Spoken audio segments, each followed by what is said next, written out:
Hello everyone, I am Naveen and today we are going to learn about the pulmonary function test। तो देखो ये ना मेरा सबसे फेवरेट टॉपिक है क्योंकि तुम जानते हो मैं पल्मोनरी फंक्शन टेक्नीशियन हूँ, तो उस बेसिस पर ये मेरा सबसे फेवरेट टॉपिक्स में से एक है।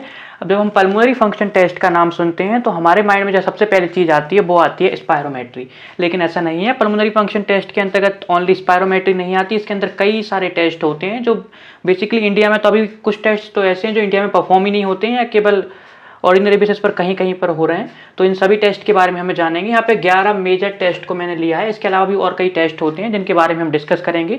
सबसे पहले हम जानते हैं कि पल्मोनरी फंक्शन टेस्ट क्या होता है। तो देखो मैंने हमेशा समझा है कि किसी भी चीज़ को उसके नाम से सबसे पहले क्लियर किया जाता है। तो देखो P stand for pulmonary, F for function and T for test. Pulmonary मतलब क्या होता है? पल्मोनरी से हम समझते हैं कि जब भी कोई रेस्पिरेटरी सिस्टम से रिलेटेड चीज़ों का हम स्टडी करते हैं उसके लिए हम पल्मोनरी वर्ड का यूज करते हैं। फंक्शन क्या होता है? फंक्शन का मतलब क्या होता है? कामकाज। और टेस्ट का मतलब क्या होता है? जांच या कोई भी टेस्ट। तो पल्मोनरी फंक्शन टेस्ट बेसिकली क्या है? तो pulmonary function test pulmonary function test ऐसे टेस्ट हैं जो परफॉर्म किए जाते हैं लंग फंक्शंस के बारे में पता करने के लिए। लंग फंक्शंस के बारे में पता करने के लिए मतलब कि हमारे जो लंग्स हैं वो ठीक तरह से काम कर रहे हैं कि नहीं, प्रॉपर गैसेस का एक्सचेंज हो रहा है या नहीं हो रहा है, जो उनका फंक्शन है गैसेस एक्सचेंज का फंक्शन है वो प्रॉपरली परफॉर्म हो रहा है या नहीं हो रहा है, उस चीज़ को पता करने के लिए हम पल्मोनरी फंक्शन टेस्ट को परफॉर्म करते हैं।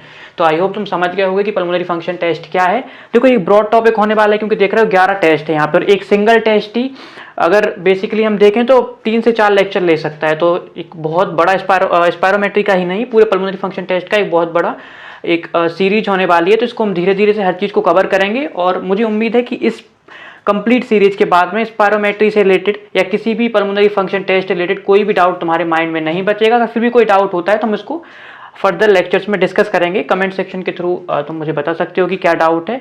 तो हम समझ चुके हैं कि पल्मोनरी फंक्शन टेस्ट क्या है, पीएफटी क्या है। पीएफटी का मतलब होता है pulmonary function test. Pulmonary function test मतलब क्या है? ऐसे टेस्ट जो परफॉर्म किए जाते हैं लंग फंक्शन और कैपेसिटीज का पता लगाने के कि लंग प्रॉपरली वर्क कर रहे हैं या नहीं कर रहे हैं। सो पीएफटी पल्मोनरी फंक्शन टेस्ट के अंतर्गत जो भी टेस्ट आते हैं वो टेस्ट यहाँ पर नोटेड है। पहले हम सबसे पहले बात करते हैं, पहला जो टेस्ट आता है वो है हमारा स्पायरोमेट्री। अब देखो कहीं पर भी तुम अगर हमारे बेसिकली इंडिया में या मिड जो इंडिया वाला रीजन है, तो देखो पल्मोनरी फंक्शन टेस्ट के अंतर्गत जो सारे टेस्ट आते हैं वो यहाँ पे नोटेड हैं। इन टेस्ट के बारे में हम एक एक करके डिस्कशन करेंगे। तो सबसे पहला जो टेस्ट हमारे पास आता है स्पायरोमेट्री। स्पायरोमेट्री मोस्ट कॉमन और बेसिक और सिंपलेस्ट टेस्ट है जो परफॉर्म होता है। तुम जहां पर भी देखोगे ना पल्मोनरी फंक्शन टेस्ट के नाम पर तुम्हें स्पायरोमेट्री होता हुआ दिखेगा। बेसिकली ये सबसे इजी टेस्ट है, सिंपलेस्ट है। इसकी जो मशीन है वो भी 1-1.5 लाख के अंतर्गत उसका सेटअप हो जाता है। अगर मोबाइल मशीन्स का देखें तो ये क्या होता है, सबसे सस्ता होता है और इजीली परफॉर्म्ड हो जाता है। इसी वजह से सबसे ज्यादा हमें देखने को क्या मिलता है? स्पायरोमेट्री देखने को मिलता है। तो सबसे पहला जो टेस्ट हमारे पास इसके अंतर्गत आता है वो आता है spirometry. Spirometry most common, simple और बेसिक टेस्ट है जो ज़्यादातर हमारे इंडिया में परफॉर्म होता है। स्पायरोमेट्री के बाद में जो हमारी सेकंड टेस्ट आती है वो आती है DLCO। ठीक है, ये O है, क्यों नहीं है, कंफ्यूज मत होना। DLCO का फुल फॉर्म होता है diffusion capacity of lung for carbon monoxide. तो इसका फुल फॉर्म क्या है? DLCO का फुल फॉर्म क्या है? Diffusion capacity of lung for carbon monoxide. CO किसके लिए स्टैंड कर रहा है यहाँ पे? कार्बन मोनोऑक्साइड के लिए। देखो पहले इसको DLCO बोला जाता था लेकिन करंटली इसका एक और नाम हम देते हैं वो है TLCO, transfer factor of lung for carbon monoxide. तो कहीं पर आपको ये DLCO के नाम से मिलता है, कहीं पर ये TLCO के नाम से मिलता है, लेकिन अब जो प्रचलित नाम है इसका, ज्यादातर जो नाम चल रहा है वो होता है हमारा TLCO, transfer factor of lung for carbon monoxide. But अगर कहीं बुक्स में DLCO मिल जाता है लिखा हुआ तो कंफ्यूज मत होना, DLCO होता है diffusion capacity of lung for carbon monoxide. तो पहला टेस्ट था हमारा स्पायरोमेट्री जो कि सिंपल और बेसिक टेस्ट था, सभी जगह पर परफॉर्म होता है। फिर सेकंड टेस्ट हमारा आता है DLCO। DLCO भी आपको अक्सर देखने को मिल जाएगा। ठीक है, ये भी हमें देखने को मिल जाता है, थोड़ा महंगा पड़ता है, कॉस्टली है, तो बहुत कम परफॉर्म होता है। स्पायरोमेट्री और DLCO के बाद जो हमारा थर्ड टेस्ट आता है वो आता है हमारा FeNO, FeNO, fraction of exhaled nitric oxide. मतलब जो हमारी एक्जेल्ड एयर है, जो एयर हमने छोड़ी है, उसमें नाइट्रिक ऑक्साइड का कितना परसेंटाइल है, कितना फ्रैक्शन है, ये देखने के लिए FeNO परफॉर्म किया जाता है। बेसिकली इओसिनोफिलिक अस्थमा का एक केस होता है, वहां पर मेजरली FeNO को परफॉर्म किया जाता है देखने के लिए किसी को कि इओसिनोफिलिक अस्थमा है या नहीं है। फोर्थ टेस्ट हमारे पास में आता है FOT। ये जो F है ना, ये डिजाइन से दिख रहा है ना, ये वर्ड क्या है? F है, FOT। ठीक है, तो फोर्थ टेस्ट हमारे पास में क्या होता है? FOT होता है। FOT के बाद हमारे पास में तो FOT का परफॉर्म किए जाते हैं। बेसिकली स्पायरोमेट्री का ही एक अपग्रेडेड वर्जन होता है FOT। इसका फुल फॉर्म क्या होता है? तो इसका फुल फॉर्म होता है फोर्स्ड ऑक्सीलोमेट्री। ठीक है, क्या फुल फॉर्म है इसका? फोर्स्ड ऑक्सीलोमेट्री।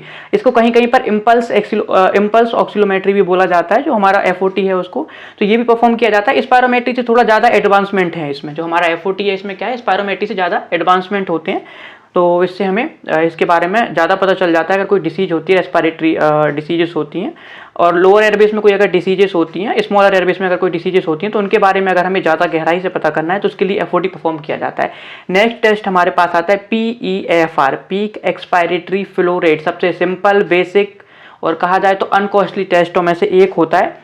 250 से 300 तक इसकी मशीन आ जाती है, बहुत ही बेसिक टेस्ट है। ठीक है, ये होम मॉनिटरिंग के लिए अस्थमा जैसे केसेस में जब पेशेंट को हम घर पर भेज देते हैं तो वहाँ पर अस्थमा की क्या कंडीशंस है या कोई भी रेस्पिरेटरी डिसीज की क्या कंडीशन है, उसको मॉनिटर करने के लिए पीक एक्सपायरेटरी फ्लो रेट का यूज किया जाता है। एक बहुत छोटी सी मशीन आती है इसकी, आगे इसके बारे में हम डिस्कस करेंगे। बट ये जो टेस्ट है हमारे, ये बेसिक टेस्ट थे स्पायरोमेट्री के साथ साथ में, जो हमारे PFT के अंतर्गत आते हैं। पहला था स्पायरोमेट्री, सेकेंड आता है हमारे पास में DLCO, diffusion capacity of lung for carbon monoxide, या जैसे TLCO, transfer factor of lung for carbon monoxide, दोनों नामों से जाना जाता है। थर्ड हमारे पास आता है FeNO, Fino fraction of एक्जेल nitric oxide. Fourth हमारे पास आता है FOT, फोर्स ऑक्सीलोमेट्री टेस्ट या इम्पल्स ऑक्सीलोमेट्री भी पहले परफॉर्म होता था। फिफ्थ हमारे पास आता है पीक एक्सपायरेटरी फ्लो रेट, ठीक है, PEFR। इनमें से स्पायरोमेट्री, PEFR या पीक एक्सपायरेटरी फ्लो रेट और DLCO आपको मोस्ट कॉमनली होते हुए दिखेंगे हॉस्पिटल्स वगैरह में, जहाँ पर भी आप देखेंगे वहाँ पर। और फिनो और FOT थोड़े रेयर होते हैं, कहीं कहीं पर देखने को मिल जाते हैं, लेकिन अभी इतनी ज़्यादा हमारे इंडिया में इतने ज़्यादा डेवलप्ड नहीं हुए हैं ये। लेकिन स्पायरोमेट्री, DLCO और PEFR, peak expiratory flow rate, आपको कॉमनली दिख जाएंगे। इसके अलावा भी हमारे पास PFT में कुछ और टेस्ट आते हैं। इनमें हमारे पास 6 नंबर का जो टेस्ट है ये होता है हमारी बॉडी प्लिथिज्मोग्राफी। अब बॉडी प्लिथिज्मोग्राफी क्या होती है? प्लिथिज्मोग्राफी में इसके अंतर्गत क्या होता है, एक टेस्ट होता है।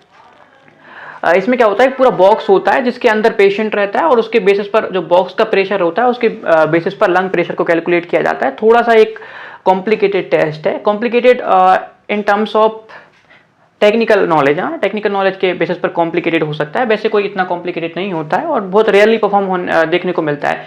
ज़्यादातर तो हमारे यहाँ पर PG स्टूडेंट्स वगैरह इसको परफॉर्म करते हैं, देखने के लिए, चेक करने के लिए कि मतलब सीखने के लिए पर्पज से ये करते हैं। वैसे ज़्यादातर देखने को नहीं मिलेगा बॉडी प्लिथिज्मोग्राफी, लेकिन इसके बारे में हम डिटेल में स्टडी करेंगे ताकि अगर फ्यूचर में इसकी मशीनें मतलब इजीली अवेलेबल हो जाती हैं तो उस कंडीशन में हमारे पास नॉलेज रहना जरूरी है। इसके बाद 7 नंबर पर हमारे आते हैं bed side pulmonary function test. अब देखो ये सब टेस्ट है ना, ये तो कैसे परफॉर्म होते हैं कि लैब में जाकर हम परफॉर्म कर रहे हैं उस कंडीशंस में। हाँ, ऐसा रहता है कि कुछ हैंड मशीनें आती हैं स्पायरोमेट्री और फिनो जैसे टेस्ट को, PEFR को परफॉर्म करने के लिए, लेकिन हमेशा ये अवेलेबल नहीं हो पाती क्योंकि कॉस्ट ज़्यादा हो जाता है। उस कंडीशंस में हमारे पास bed side pulmonary function test होते हैं। ये जो टेस्ट होते हैं ना, ये जब हमारे पास स्पायरोमेट्री और ये सब मशीनें नहीं बनी थी उससे पहले अवेलेबल थे हमारे पास में। 10 के समथिंग ये टेस्ट होते हैं और इनमें किसी हमें मशीन की, किसी उपकरण की जरूरत भी नहीं होती। हम इसको वैसे ही मैच स्टिक की मदद से या किसी में मदद लगती है, बाकी इनमें कोई उपकरण की जरूरत नहीं पड़ती है, हमें कोई मशीन की जरूरत नहीं पड़ती है। तो bed side pulmonary function test भी परफॉर्म किए जाते हैं। इसके बाद ये गैप छोड़ दे क्योंकि यहाँ पर रिंग लाइट का रिफ्लेक्शन आ रहा होगा, तुम लोग भी देख पा रहे होगे। अब नेक्स्ट हमारे पास में आता है 6 मिनट वॉक टेस्ट। वैसे ये PFT का पार्ट नहीं है, जब हम रेस्पिरेटरी रिहेबिलिटेशन पढ़ते हैं उस कंडीशंस में हमारे पास में 6 मिनट वॉक टेस्ट का एक मेजर रोल होता है, लेकिन PFT के अंतर्गत ही हम 6 मिनट वॉक टेस्ट को पढ़ेंगे क्योंकि ये PFT में एड ऑन की तरह कार्य करता है और इससे हमें बहुत सारी जानकारी मिलती है। अब इसके बाद 9 नंबर का हमारे पास जो टेस्ट आता है वो आता है ब्रोंको प्रोवोकेशन टेस्ट। ठीक है, अब ब्रोंको प्रोवोकेशन टेस्ट भी आजकल रेयरली देखने को मिलता है, बट होते रहते हैं कहीं कहीं पर परफॉर्म, लेकिन हमारे लिए जानना जरूरी है क्योंकि हम इसे PFT के अंतर्गत ले रहे हैं। तो ब्रोंको प्रोवोकेशन टेस्ट के बारे में हम जानेंगे। ब्रोंको मतलब देखो भाई, ब्रोंकियोल्स वगैरह के लिए यूज होगा ये टर्म्स, और प्रोवोकेशन मतलब प्रोवोक करना किसी चीज को।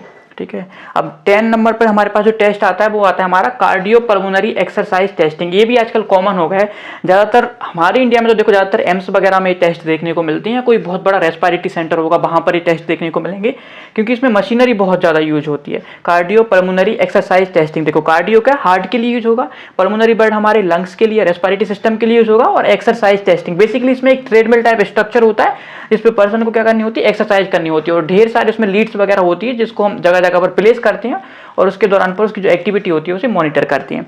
और नेक्स्ट हमारे पास में आता है 11 नंबर पर ब्रोंकोडायलेटर टेस्ट। अब जो ब्रोंकोडायलेटर टेस्ट है ना, ये स्पायरोमेट्री के ही एक पार्ट के तौर पर आजकल हम इसे लेने लगे हैं। मतलब स्पायरोमेट्री में जब पोस्ट टेस्ट होता है उस कंडीशन में हम ब्रोंकोडायलेटर टेस्ट को परफॉर्म करते हैं। इसमें क्या होता है, पहले हमने स्पायरोमेट्री परफॉर्म की, उसके बाद में हम ब्रोंको प्री परफॉर्म करने के बाद में ब्रोंकोडायलेटर देते हैं, शॉर्ट एक्टिंग ब्रोंकोडायलेटर साबा हम देते हैं। उसके बाद में फिर हम 10 से 15 मिनट का वेट करते हैं। उसके बाद में हम दोबारा से ब्रोंकोडायलेटर का असर देखने के लिए हम चेक करते हैं कि अगर अस्थमा होता है उस कंडीशन में हमें ब्रोंकोडायलेटर का इफेक्ट दिखाई देता है। इसमें जो हमारा फोर्स एक्सपायरेटरी वॉल्यूम होता है उसमें 12% और 200 ml, 12% और 200 ml का हमें फर्क देखने को मिलता है। वो ब्रोंकोडायलेटर को हम जब इंसर्ट करने के बाद में, ब्रोंकोडायलेटर देने के बाद में जब हम पोस्ट परफॉर्म करते हैं उसके बाद में हमें देखने को मिलता है। देखो ये टेक्निकल नॉलेज, इसको धीरे धीरे हम समझेंगे, लेकिन पहले आप ये देखो कि कौन कौन से टेस्ट हमारे पीएफटी के अंतर्गत आते हैं। तो अगर कोई पल्मोनरी फंक्शन टेस्ट की बात करें तो उसे सांस फूकने वाला स्पायरोमेट्री बोलकर बिल्कुल मत आ जाना। उन्हें बताना कि हमारी जो स्पायरोमेट्री होती है उसके अलावा भी पीएफटी के अंतर्गत कई सारे टेस्ट आते हैं। उन टेस्ट में स्पायरोमेट्री तो एक सिंपल सा पार्ट है उसका, स्पायरोमेट्री एक बेसिक सिंपल पार्ट है जो आपको देखने को मिलता है। बाकी इसके अलावा भी हमारे कई टेस्ट होते हैं।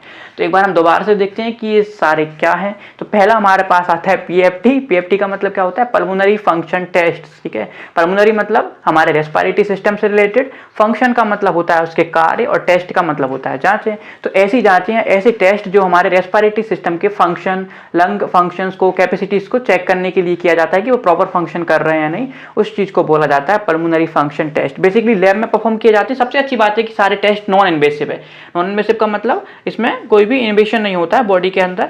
तो सबसे बड़ा फायदा तो क्या है कि पेनलेस होते हैं, तो हर कोई परफॉर्म कर सकता है, इन टेस्ट को करवा सकता है। सॉरी, हर किसी पेशेंट पर परफॉर्म किए जा सकते हैं, हर किसी पर नहीं, हर कंडीशंस में। किसी में कॉन्ट्राइंडिकेशंस होते हैं, कंडीशंस भी होती हैं जहाँ पे इंडिकेशंस होते हैं इसके, तो फिर भी ये टेस्ट क्या होते हैं, सिंपल होते हैं। इनको आराम से सीखा जा सकता है और आसानी से परफॉर्म किया जा सकता है। कुछ टेस्ट में थोड़ा बेसिक नॉलेज हमें लगता है, टेक्निकल नॉलेज लगता है, बाकी स्पायरोमेट्री को इजीली परफॉर्म कर सकते हैं। तो पहला जो टेस्ट हमारे पास पीएफटी के अंतर्गत आता है वो है हमारा स्पायरोमेट्री। स्पायरोमेट्री क्या करता है, लंग वॉल्यूम और कैपेसिटी को चेक करने के लिए सबसे सिंपलेस्ट टेस्ट है, इजीली परफॉर्म होता है। तो ये ज़्यादातर हमारे रेस्पिरेटरी सेंटर्स में देखने को मिल जाता है। बेसिकली पीएफटी से लोग क्या समझते हैं कि स्पायरोमेट्री ही है, लेकिन ऐसा नहीं है। पीएफटी के अंतर्गत और भी कई टेस्ट आते हैं, जिनमें दूसरा टेस्ट है हमारा DLCO, diffusion capacity of lung for carbon monoxide. इसका मतलब क्या है कि यहाँ पे कार्बन मोनोऑक्साइड का यूज कर रहे हैं हम, ठीक है, या transfer factor of lung for carbon monoxide. जो थर्ड हमारे पास टेस्ट आता है वो है हमारा FeNO, FeNO, fraction of exhaled nitric oxide. तो यहाँ पे क्या चेक कर रहे हैं, नाइट्रिक ऑक्साइड की, नाइट्रोजन की जो ऑक्साइड है उनका फ्रैक्शन चेक कर रहे हैं यहाँ पर। जो फोर्थ टेस्ट आता है वो हमारा होता है FOT। तो ये क्या होगा हमारा, फोर्स ऑक्सीलोमेट्री। बस इसका नाम ही फोर्स ऑक्सीलोमेट्री है, इसमें कहीं पे कोई फोर्स नहीं होता, सारा टेस्ट टाइडल वॉल्यूम पे परफॉर्म हो जाता है। तो कंफ्यूज मत होना, कोई FOT पूछ ले, अगर बाय किसी भी केस में पूछ ले और तुम जाके बताओ कि इसमें हम फोर्स लगाए थे, कुछ भी ना पता हो तो ऐसा मत बता के आ जाना। फोर्स ऑक्सीलोमेट्री टेस्ट में फोर्स का कोई काम नहीं होता है। बेसिकली हम इसको टाइडल वॉल्यूम पे परफॉर्म करते हैं, ये चीज ध्यान रखना।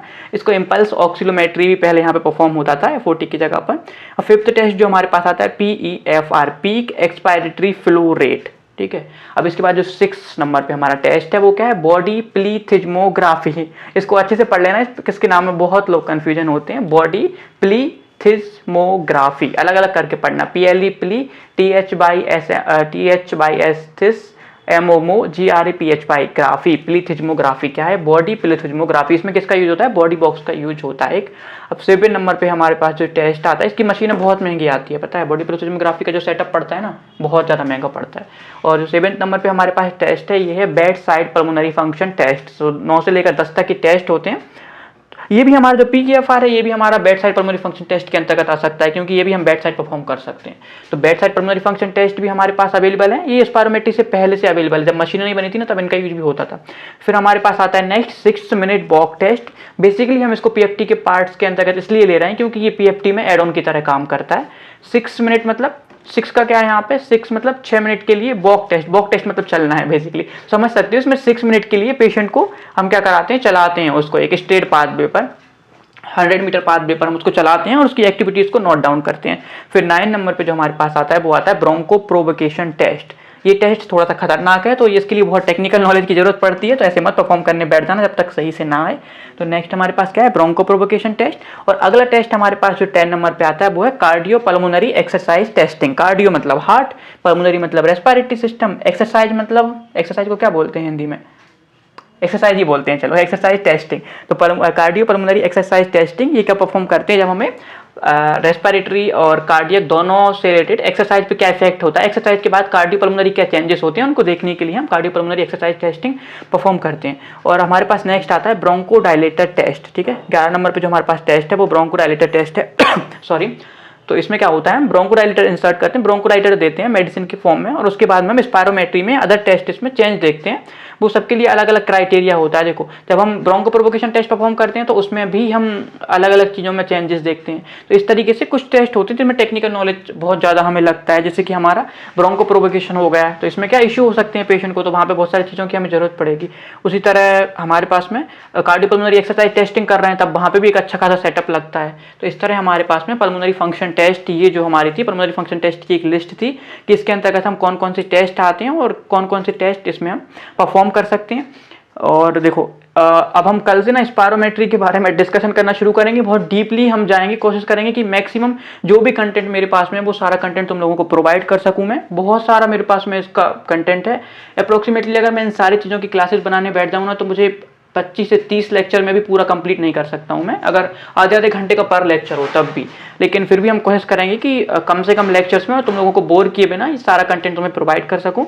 तो स्पायरोमेट्री से हम कल स्टार्ट करने वाले हैं, और इस लेक्चर के बाद में इसमें जो भी 3 से 4 या जितने भी लेक्चर्स बनेंगे उनके बाद में स्पायरोमेट्री में कोई भी डाउट्स नहीं बचेगा, एक टेक्निकल लेवल पे कोई डाउट नहीं बचेगा। हाँ, अगर तुम उसमें ही PhD करना चाहते हो तो उसके लिए तुम्हें तुम्हारे अपर लेवल पे जो डॉक्टर्स हैं उनकी थोड़ी हेल्प लेनी पड़ेगी, या टेक्निकल स्टाफ की मदद लेनी पड़ेगी।